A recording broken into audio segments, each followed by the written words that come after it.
ఈరోజు మన చర్చకు స్వాగతం. ఈరోజు మనం ధ్యానానికి సంబంధించిన ఒక పురాతన గ్రంథాన్ని కొంచెం లోతుగా పరిశీలించబోతున్నాము.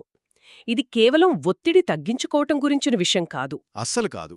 మన దగ్గర ఉన్న ఈ మూలాల ప్రకారం ఇదొక పెద్ద వాగ్దానం చేస్తోంది. 7 రోజుల నుండి 7 సంవత్సరాల లోపు సంపూర్ణ జ్ఞానోదయం పొందవచ్చని. అవును, ఇది చాలా పెద్ద వాగ్దానం కదా. సాధారణంగా మనం ధ్యానమంటే మనసును ప్రశాంతంగా ఉంచుకోవటానికి చేసే ఒక టెక్నిక్ అనుకుంటాం. అవును. కాని మనం పరిశీలించిపోయే ఈ మూల గ్రంథం దీన్ని ఒక సంపూర్ణ పరివర్తనకు మార్గంగా చూపిస్తోంది. ఇది కేవలం మనసును ప్రశాంతపరచడం కాదు, మన వాస్తవికతనే మార్చేయగల శక్తి దీనికి ఉందని చెబుతోందన్నమాట. ఖచ్చితంగా. ఈ గ్రంథం ఈ అభ్యాసాన్ని ఒక ప్రయాణంగా వర్ణిస్తుంది. ఈ ఒడ్డు నుండి ఆ ఒడ్డుకు వెళ్లడమని. ఆ రూపకం చాలా శక్తివంతమైనది. వినడానికి బాగుంది, కాని దాని అర్థమేమిటి? అసలీ ప్రయాణం చేయడానికి మన దగ్గర ఉన్న సాధనమేమిటి? దాని గురించే ఈరోజు మనం లోతుగా చర్చిద్దాం. సరే, ఆ రూపకంతోనే మొదలుపెడదాం. ఈ ఒడ్డు నుండి ఆ ఒడ్డుకు వెళ్లడం. ఇక్కడ ఈ ఒడ్డు అంటే ఏమిటి? మనమిప్పుడున్న పరిస్థితినా? సరిగ్గా అదే. ఈ ఒడ్డు అంటే సంసారం. ఇది ఒక మతపరమైన పదంలా వినిపించినా దాని అసలు అర్థం మన రోజువారీ జీవితంలోనే అనుభవం. అంటే నిరంతరమేదో ఒక అసంతృప్తి, ఒత్తిడి, కోరికలు, నిరాశలు, ఈ చక్రంలో మనం చిక్కుకుపోయి ఉంటాం. ఒక కోరిక తీరగానే ఇంకొకటి మొదలవుతుంది. ఈ అంతం లేని చక్రమే ఈ ఒడ్డు అన్నమాట. అంటే మనం రోజూ ఎదుర్కొనే మానసిక గందరగోళమన్నమాట. మరి ఆ ఒడ్డు అంటే? ఆ ఒడ్డు అంటే నిర్వాణం. అంటే ఈ దుఃఖం, ఒత్తిగి, అసంతృప్తి నుండి సంపూర్ణ విముక్తి. అది ఒక ప్రశాంతమైన, స్థిరమైన, శాశ్వతమైన ఆనందస్థితి. ఓకే. ఈ గ్రంథం ప్రకారం ఈ ప్రయాణానికి మనకొక పడవ కావాలి. ఆ పడవే ఈ 4 స్మృతి పునాదులు. ఆసక్తికరంగా ఉంది. మనం ఆ అద్భుత శక్తులు, పెద్ద పెద్ద వాగ్దానాల గురించి మాట్లాడే ముందు అసలు ఆ పడవ ఏంటో తెలుసుకోవడం ముఖ్యం కదా. అవును. ఏమిటి 4 స్మృతి పునాదులు? వినడానికి చాలా టెక్నికల్గా ఉంది. పేరు అలా ఉన్నా వాటి వెనుకున్న ఆలోచన చాలా సరళమైనది. మన అనుభవాన్ని 4 భాగాలుగా విభజించి వాటిపై మన దృష్టిని అంటే స్మృతిని నిలపడం. మొదటిది కాయానుపస్సన, అంటే శరీరంపై స్మృతి. శరీరంపై స్మృతి అంటే జిమ్లో వర్కౌట్ చేస్తున్నప్పుడు కండరాలపై దృష్టి పెట్టడం లాంటిదా? ఒక రకంగా అలాంటిదే, కానీ అంతకంటే చాలా సూక్ష్మమైనది. ఉదాహరణకి, మనం శ్వాస తీసుకుంటున్నప్పుడు గాలి లోపలికి ఎలా వెళ్తోంది, బయటికి ఎలా వస్తోంది అనే అనుభూతిని గమనించడం. ఓకే. లేదా నడుస్తున్నప్పుడు పాదాలు నేలలు ఎలా తాకుతున్నాయో గమనించడం. మనం సాధారణంగా మన శరీరాన్ని నొప్పి వచ్చినప్పుడు మాత్రమే పట్టించుకుంటాం. కాని ఈ అభ్యాసంలో ప్రతి క్షణం శరీరంలో జరిగే సూక్ష్మమైన మార్పులను కూడా గమనిస్తాం. అర్థమైంది. శరీరం తర్వాత రెండవది వేదనానుపస్సన, అంటే మనకు కలిగే అనుభూతులపై స్మృతి. మనకు ప్రతిక్షణం ఏదో ఒక అనుభూతి కలుగుతూ ఉంటుంది. అది సుఖంగా ఉండొచ్చు, బాధగా ఉండొచ్చు, లేదా ఏమీ లేకుండా తటస్థంగా ఉండొచ్చు. ఉదాహరణకు, వేడివేడి కాఫీ తాగినప్పుడు కలిగే ఆనందం ఒక సుఖమైన అనుభూతి.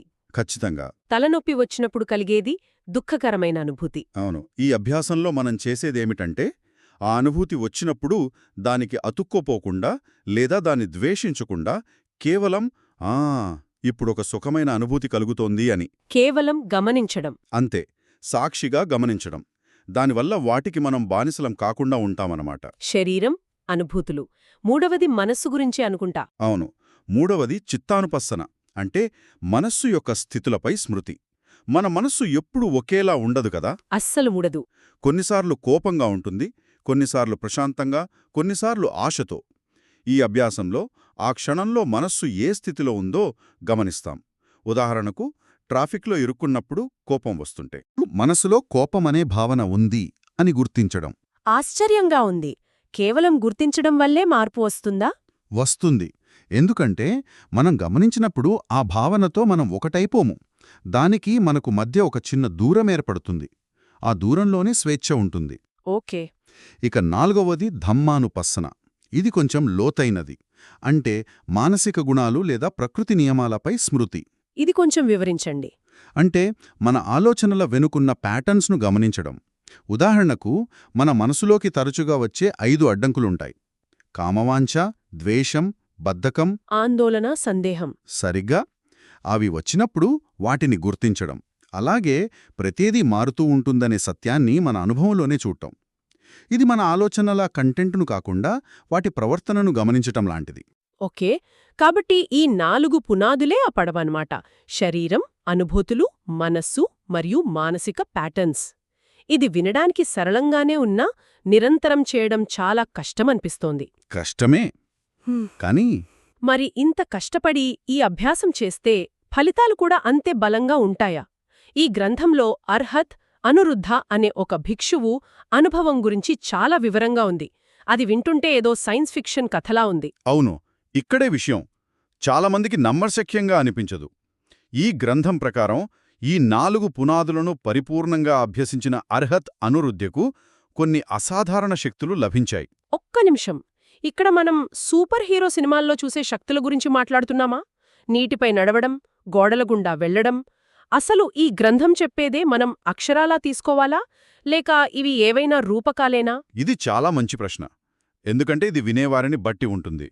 కొన్ని సంప్రదాయాలు వీటిని అక్షరాలా నిజమని నమ్ముతాయి. నిజంగానా? అవును, మరికొన్ని ఇవి లోతైన మానసిక స్థితులకు, అవరోధాలను అధిగమించడానికి వాడిన శక్తివంతమైన రూపకాలనే అంటాయి. ఉదాహరణకు, గోడల గుండా వెళ్లడం అంటే మన మనస్సు సృష్టించుకున్న అడ్డంకులను తేలికగా దాటగలగడం అని అర్థం చేసుకోవచ్చు. అలాగా? కానీ ఈ గ్రంథం చెప్పిన దాన్ని చెప్పినట్లుగా చూస్తే ఆ శక్తులను 3 రకాలుగా విభజించవచ్చు. సరే, ఆ 3 రకాలేమిటి? మొదటిది సమయం మరియు స్థలంపై పట్టు సాధించడం. అంటే వేల సంవత్సరాల గతాన్ని, భవిష్యత్తును చూడగలగడం. చాలా దూరంలో జరిగే సంభాషణలను, సూక్ష్మమైన శబ్దాలను కూడా వినగలగడం. ఓ. రెండవది భౌతిక ప్రపంచంపై పట్టు. మీరు చెప్పినట్లుగా నీటిపై నడవడం, ఆకాశంలో పక్షిలా ఎగరగలగడం, చివరికి సూర్యచంద్రులను చేతితో తాకగలగడం వంటివి. వావ్. మూడవది మానసిక ప్రపంచంపై పట్టు. అంటే ఇతరుల మనస్సులను అద్దంలో చూసినట్లు చదవగలగడం. నా మనసులో ఉన్నది గమనించడం మొదలుపెడితే రోజంతా ఆకలిగా ఉంది, కాఫీ కావాలి అనే ఆలోచనలే కనిపిస్తాయేమో. కానీ మీరు చెప్పేది అంతకంటే లోతైన విషయం అనుకుంటా. ఇంతకీ కేవలం శ్వాస మీద, మనస్సు మీద ధ్యాస పెట్టడం ద్వారా ఇలాంటి శక్తులు ఎలా వస్తాయి? ఆ రెండింటి మధ్య సంబంధం ఏమిటి? ఇక్కడే ఈ గ్రంథంలోని అత్యంత ముఖ్యమైన విషయం దాగి ఉంది. ఈ శక్తులు లక్ష్యం కాదు, అవి కేవలం ఉప ఉత్పత్తులు, అంటే బై ప్రొడక్ట్స్. అంటే ఒక ఉదాహరణతో చెప్పగలరా? తప్పకుండా. దీన్ని ఒక వీడియో గేమ్లాగా ఊహించుకోండి. ఓకే. గేమ్లో ఒక ప్రధాన లక్ష్యం ఉంటుంది, మెయిన్ క్వెస్ట్. కాని దాన్ని పూర్తి చేసే క్రమంలో మనం చాలా సైడ్ క్వెస్ట్లు కూడా పూర్తి చేస్తాం. దానివల్ల మనకు కొత్త శక్తులు, ఆయుధాలు వస్తాయి. అవును, అవి ఉపయోగపడతాయి, సరదాగా కూడా ఉంటాయి. కానీ మనం ఆ సైడ్ క్వెస్ట్లలోనే ఆగిపోతే అసలు కథను ఎప్పటికీ పూర్తి చేయలేం. అద్భుతమైన పోలిక. అంటే ఈ అతీంద్రియ శక్తులు సైడ్ క్వెస్ట్లు లాంటివి, వాటితో ఆడుకోవచ్చు, కానీ వాటిలోనే చిక్కుకుపోకూడదు. మరి అసలు మెయిన్ క్వెస్ట్ అంటే ప్రధాన లక్ష్యం ఏమిటి? ప్రధాన లక్ష్యం జ్ఞానం, వాస్తవికత యొక్క స్వభావాన్ని యథాతథంగా అర్థం చేసుకోవడం. ఉదాహరణకు, అనురుద్ధ కేవలం ఇతరుల మనస్సులను చదవడమే కాదు, కర్మ సిద్ధాంతాన్ని, అంటే ఏ పని ఏ ఫలితానికి దారితీస్తుందో అనే కారణకార్య సంబంధాన్ని పూర్తిగా అర్థం చేసుకోగలిగారు. అది అసలైన జ్ఞానం. అలాగే ఆయనకు ధ్యానాలు అనే లోతైన ధ్యానస్థితులపై పూర్తి పట్టు ఉండేది. ధ్యానాలు అంటే ఏమిటి? మళ్ళీ ఇంకో టెక్నికల్ పదంలా ఉంది. లేదు, దీన్ని కూడా సులభంగా అర్థం చేసుకోవచ్చు. ఒక అథ్లీట్ లేదా ఒక సంగీత విద్వాంసుడు వారి పనిలో పూర్తిగా లీనమైపోయి సమయాన్ని, పరిసరాలను మర్చిపోయే ఒక స్థితిలోకి వెళ్తారు కదా. అవును, దాన్ని మనం జోన్లో ఉండడం అంటాం. ధ్యానాలనేవి అలాంటివే, కాని అంతకంటే 100 రెట్లు లోతైనవే. మనసు బయటి ప్రపంచాన్ని పూర్తిగా మర్చిపోయి ఒకే విషయంపై లగ్నమై అపారమైన ఆనందంలో లేదా ప్రశాంతతలో మునిగిపోయే స్థితులవి. ఓకే, ఈ స్థితులపై పట్టు సాధించడం కూడా ఆ జ్ఞానంలో ఒక భాగం. అంటే ఈ శక్తులు, ఈ జ్ఞానం ఇవన్నీ సాధించడానికి ఎంత సమయం పడుతుంది? ఎందుకంటే మనం మొదట్లో ఒక పెద్ద వాగ్దానం గురించి మాట్లాడుకున్నాం, 7 రోజుల నుండి 7 సంవత్సరాలలో జ్ఞానోదయమని. అది నిజంగా సాధ్యమేనా? దాని వెనుక ఖచ్చితంగా షరతులున్నాయి. ఇది గెట్ రిచ్ క్విక్ స్కీమ్ లాంటిది కాదు. ఆ గ్రంథం చాలా స్పష్టంగా చెబుతోంది, ఈ ఫలితమనేది 2 విషయాలపై ఆధారపడి ఉంటుంది. అవేమిటి? మొదటిది అభ్యాసకుని యొక్క తీవ్రమైన కృషి. రెండవది వారి పరిపూర్ణతల పరిపక్వత. పరిపూర్ణతల పరిపక్వత అంటే పూర్వజన్మలలో లేదా ఈ జీవితంలో అంతకుముందు వారు చేసిన సాధన, పెంపొందించుకున్న సద్గుణాలు. అంటే ఒక వ్యక్తి 0 నుండి మొదలుపెడితే 7 రోజులలో ఇది సాధ్యం కాకపోవచ్చు. ఓకే. కాని ఎంతో కాలంగా సాధన చేస్తూ సరైన మార్గం కోసం వెతుకుతున్న వ్యక్తికి ఈ పద్ధతి దొరికినప్పుడు వాళ్ళు చాలా వేగంగా పురోగతి సాధించవచ్చు.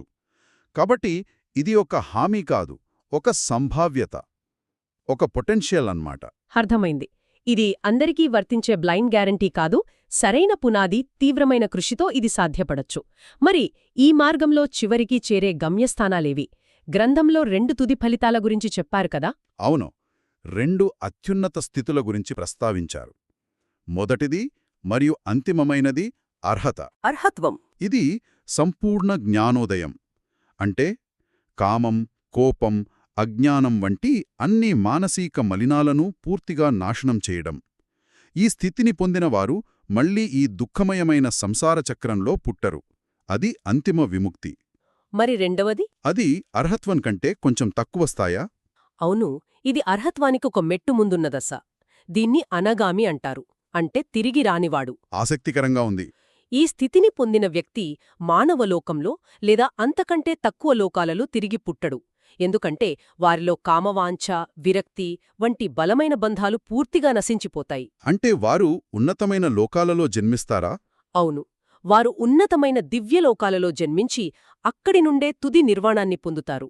ఇది కూడా చాలా ఉన్నతమైన, అసాధారణమైన స్థితి. కాబట్టి ఈరోజు మనం చర్చించిన విషయాలన్నిటినీ ఒక్కచోటికి చేర్చి చూస్తే, మనం పరిశీలించిన ఈ గ్రంథం ప్రకారం స్మృతి లేదా మైండ్ఫుల్నెస్ అనేది కేవలం ఒక రిలాక్సేషన్ టెక్నిక్ కాదు. అది మన దుఃఖాలన్నింటినీ అంతం చేయడానికి ఒక ప్రత్యక్ష మార్గం. ఈ మార్గంలో ప్రయాణిస్తే ప్రశాంతత నుండి మొదలుపెట్టి అసాధారణ శక్తుల వరకు, చివరికి సంపూర్ణ విముక్తి వరకు ఎన్నో ఫలితాలు ఉన్నాయి. అవును, దీన్ని ఒక పెద్ద చిత్రంగా చూస్తే దీనిలోని ప్రధాన సందేశం శిక్షణ పొందిన మనస్సు యొక్క అపారమైన పరివర్తన శక్తి. నిజమే. ఆ అద్భుతాలను మనం నిజంగా నమ్మినా లేదా లోతైన మానసిక మార్పులకు రూపకాలుగా భావించినా దాని ప్రాముఖ్యత తగ్గదు. ఎందుకంటే అంకితభావంతో చేసే మానసిక సాధన ద్వారా మన మనస్సు యొక్క స్వభావాన్ని మార్చవచ్చని, తద్వారా మన వాస్తవికతనే మార్చవచ్చని శక్తివంతమైన సందేశం ఇందులో ఉంది. సరిగ్గా. శ్రోతలకు ఒక ఆలోచన. ఈ గ్రంథం ఒక పరిపూర్ణమైన మనస్సు యొక్క శక్తులను, వాగ్దానాన్ని వివరిస్తుంది. అదంతా చాలా పెద్ద విషయంలా అనిపించవచ్చు.